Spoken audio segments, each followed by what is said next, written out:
We are back to talking about 401k loans and withdrawals. We're going to be specifically talking about an article from Wall Street Journal written by Ann Turgeson. 401k has become America's rainy day fund. So in 2024, 4.8% of 401k account holders took early withdrawals last year for reasons including preventing foreclosure, paying medical bills. They took hardship withdrawals. They didn't have any cash. They needed to take money from their 401k. 4.8% is a record high. It's up from 3.6% in 2023, and the pre-pandemic average was about 2%. So it seems like more people are taking money from these retirement plans. 401k is, meant to be retirement savings. You're not allowed to touch it until age 59 and a half without a penalty. Just as a refresher, all of this money, goes in pre-tax, and then you take it out and you have to owe tax on it. So the idea is it's retirement savings, but if you need to tap it, there are some provisions within the rules that allows you to tap that money and take it out for specific reasons. If you don't meet the criteria for that, then you have to pay tax on it and you have to pay a 10% early withdrawal penalty on it. If you're under 59 and a half. If you're under 59 and a half, I do think they have kind of loosened the reins a little bit in terms of what qualifies for a hardship withdrawal and, the structure of taking a loan versus a hardship withdrawal. So that could speak to some of the increase in people doing this that we've seen recently. It could also be that, I think there's legislation out there that, incentivizes employers to just auto-enroll their employees in these 401k plans. So I think I see Tim shaking his head. I think that's a huge factor in this. People are getting auto-enrolled and they may not be ready to start socking money away for retirement.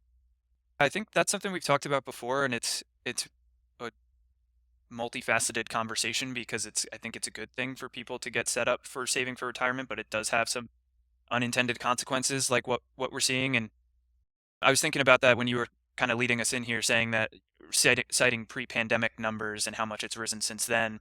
I don't know if that's like implying that the pandemic has caused the rise in people taking these loans and hardship withdrawals, or part of me was thinking it just the amount of people being auto-enrolled since 2018, 19, 20 has just continued to go up and up. So like it could just be more people being enrolled in their 401ks. And I think it's a good thing to save for retirement, obviously. And I think the auto-enrollment has good intentions and can be a good thing for people.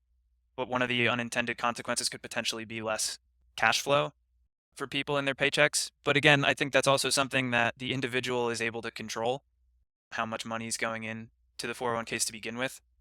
So, there's layers to that auto-enrollment conversation and whether it's a good or a bad thing. So the auto-enrollment feature is, I think, something that a lot of people haven't even really thought through, in the sense that you get auto-enrolled and every year your percentage of amount that gets saved from your paycheck and going into a 401k goes up until you reach a 10% contribution.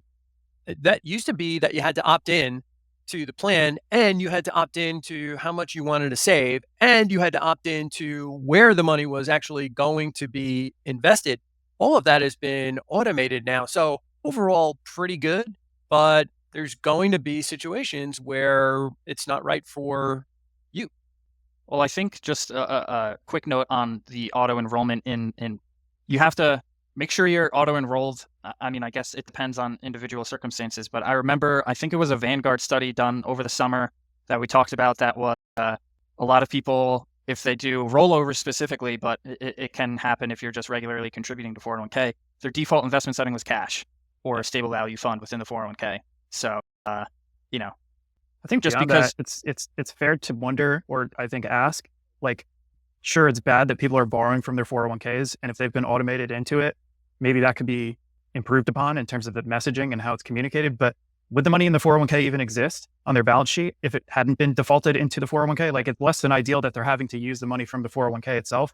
But my assumption is if we're just in their paycheck, it would have been spent instead. So like, I don't know, 401k loan's better than if it didn't exist, then it's, what is it, just credit card debt, I guess, or something? I don't know. And I mean, if they're loosening the reins on what you can and can't take these hardship withdrawals for, like if you're not being penalized for taking the withdrawals and the money's going into the 401k, like is the number of loans and withdrawals is going up, but does that necessarily mean that it's that bad of a thing for people. Like, you know, Are people financially worse off Right. as a result of this? That's impossible to Yeah. quantify except on a case by case basis. So I don't know. It's like, It- yeah, I'd love to see people get their cash flow right and not end up borrowing against their retirement accounts, but could I'm essentially not just sure be what the like, alternative is. We don't Yeah. get to see that world where it didn't happen. if it is cash, it's essentially like forced savings for them. And if it happens to be going into a target date fund or something, like perhaps they even made money on that money.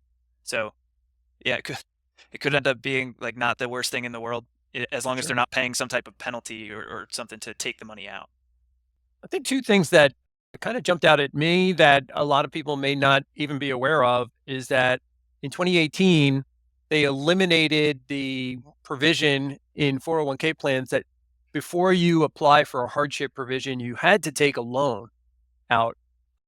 Now you can just apply for a hardship provision without even taking a loan out first. I thought that was really unusual. The second thing is starting in 2022, the IRS now created a provision that people can take a one-time $1,000 distribution as a hardship withdrawal. They do have to pay that back before they can do it again, but every year they can take out up to $1,000 in an emergency situation.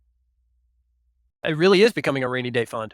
Yeah, I mean, I think just mechanically speaking too, when you're doing this, if you're doing an early withdrawal and a hardship withdrawal, you're not going to be, I mean, you can withhold tax on it, but you can also not withhold tax on it when you take the money out.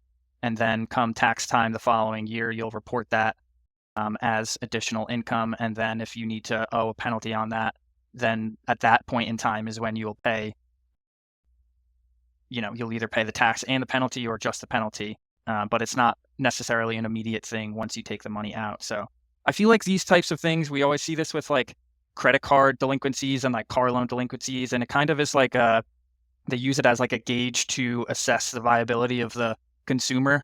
And I kind of think that, I feel like the name hardship withdrawals implies, the percentage of people taking hardship withdrawals is increasing. So it says something about, the state of the consumer and the state of the economy overall. But in this case, I think you got to think a little more. You just got to, peel it back and look under the hood a little bit more and think things through. Yeah, like they lowered the basket or they moved the 3-point line. Yeah, it's just it's different. The circumstances kind of changed, and I mean, if you change the rules to allow more people to take hardship withdrawals, and then more people take hardship withdrawals, you can't be surprised. Like that. That was the point, I guess, right? Yeah.